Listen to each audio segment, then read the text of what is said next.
बिस्मिल्लाहिर्रहमानिर्रहीम। अस्सलाम वालेकुम। मैं हूं कमर अब्बास मोहम्मदी और आप देख रहे हैं मेरा यूट्यूब चैनल पंजनत न्यूज। आइए देखते हैं कि आज की फलस्तीन और इसराइल के मुतालिक ताजा तरीन खबरें। इसराइल और फलस्तीन का तनाजा रोज बरोज शिद्दत इख्तियार करता जा रहा है। अब ये तनाजा ये जंग दूसरे हफ्ते में दाखिल हो चुकी है। सबसे खूनरेज दिन के बाद यानी कल का जो दिन था, ये सबसे खूनरेज दिन के बाद गजा में कुल हलाकतें 200 हो गई हैं। अक़वाम मुत्तहिदा की पुरतशद्दुद वाक़यात रोकने की अपील। गजा में एतवार को होने वाली फज़ाई हमलों में कम से कम 40 अफराद हलाक हुए हैं, जबकि इसराइल का दावा है कि हमास की जानिब से इसराइल पर 3000 से ज्यादा रॉकेट्स दागे गए हैं। दूसरी जानिब अक़वाम मुत्तहिदा के सेक्रेटरी जनरल ने खबरदार किया है कि अगर तशद्दुद के वाक़यात नहीं थमे तो खित्ता एक नाकाबिल काबू बहरान में चला जाएगा। पहले हम नजर डालते हैं कि ओआईसी का कल ओआईसी का इजलास हुआ था। उन्होंने एलामिया जारी किया है। नाज़रीन, इसराइल और फलस्तीन तनाज़े पर ओआईसी का हंगामी इजलास बैनुल अक़वामी अदारों से इसराइल के खिलाफ कानूनी कार्रवाई का मुतालबा। इस्लामी ममालिक की तंजीम ऑर्गेनाइजेशन ऑफ इस्लामिक कोऑपरेशन यानी ओआईसी ने एतवार के रोज एक हंगामी इजलास में फलस्तीनियों पर हमले करने पर इसराइल को तनकीद का निशाना बनाया। इस इजलास के बाद जारी करदा एक बयान में ओआईसी ने खबरदार किया है कि जानबूझकर मजहबी एहसासात को भड़काने की कोशिशें फलस्तीनी अवाम और आलम इस्लाम के जज्बात को भड़काने की इसराइल की कोशिशों की अच्छे नताइज बरामद नहीं होंगे। ओआईसी के बयान में कहा गया है कि अल कुदस, यरूशलेम और मस्जिद अल अक्सा किबला अव्वल और मुसलमानों की तीसरी मुकद्दस मसाजिद हैं। इस्लामी दुनिया के लिए ये एक सुर्ख लकीर है और इसमें कोई इस्तेहकाम या सलामती नहीं सिवाय इसके कि इसे आजाद कर दिया जाए।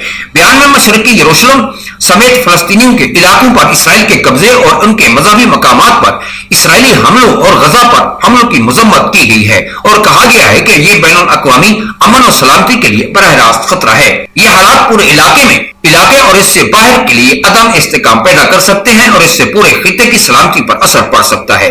एतवार को होने वाले इस इजलास के बाद ओआईसी ने मजीद कहा कि वह फलस्तीन के इलाकों पर इसराइल के कब्जे और वहां इम्तियाजी निजाम के निफाज की मुखालफत करता है।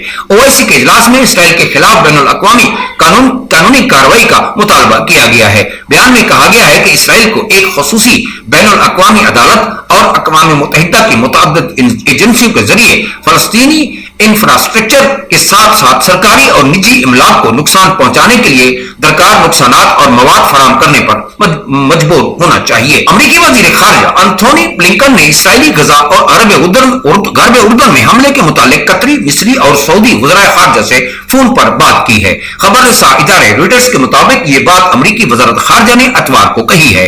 वज़ारत खारजा ने बताया कि एंथोनी ब्लिंकन ने कतर के शेख मोहम्मद बिन अब्दुर्रहमान अल सानी से शहरी जानी और माली नुकसान के पेश नजर इसराइल गरब उर्दन और गजा में अमन की बहाली की कोशिशों के मुतालिक बातचीत की।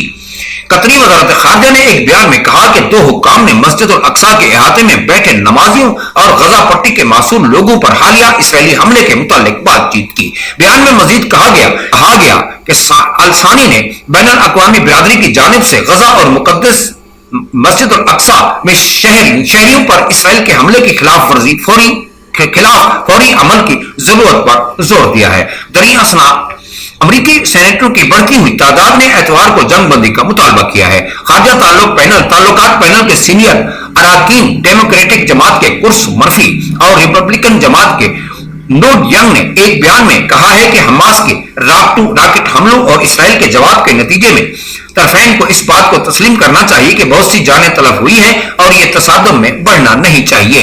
इस तरह दूसरे 25 डेमोक्रेट सेनेटर्स और 2 आजाद अराकीन ने भी फौरी जंगबंदी की अपील करते हुए बयान जारी किया है। अब एक नजर ताजा तरीन खबरों पर डालते हैं। इसराइली फजाई हमलों में अब तक 16 खवातीन और 10 बच्चों समेत 200 फलस्तीनी मारे जा चुके हैं।